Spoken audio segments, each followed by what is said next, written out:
حضرت اسماء بنت ابی بکر رضی اللہ عنہ نے بیان کیا کہ حضرت عبداللہ بن زبیر رضی اللہ عنہ مکے میں ان کے پیٹ میں تھے۔ انہوں نے کہا کہ پھر میں جب ہجرت کے لیے نکلی تو وقت ولادت قریب تھا۔ مدینہ منورہ پہنچ کر میں نے پہلی منزل قباء میں کی اور یہیں عبداللہ بن زبیر رضی اللہ عنہ پیدا ہو گئے۔ میں نبی کریم صلی اللہ علیہ وسلم کی خدمت میں بچے کو لے کر حاضر ہوئی اور اسے آپ کی گود میں رکھ دیا۔ حضرت صلی اللہ علیہ وسلم نے کھجور طلب فرمائی اور اسے چبایا اور بچے کے منہ میں اپنا تھوک ڈال دیا۔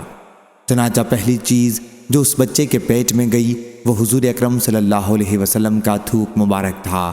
پھر آپ نے کھجور سے تحنیک کی اور اس کے لیے برکت کی دعا فرمائی۔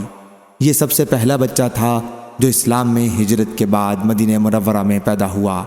صحابہ کرام رضی اللہ عنہم اس سے بہت خوش ہوئے کیونکہ یہ افواہ پھیلائی جا رہی تھی کہ یہودیوں نے مسلمانوں پر جادو کر دیا ہے، اس لیے تمہارے یہاں اب کوئی بچہ پیدا نہیں ہوگا۔ صحیح بخاری حدیث نمبر 5469۔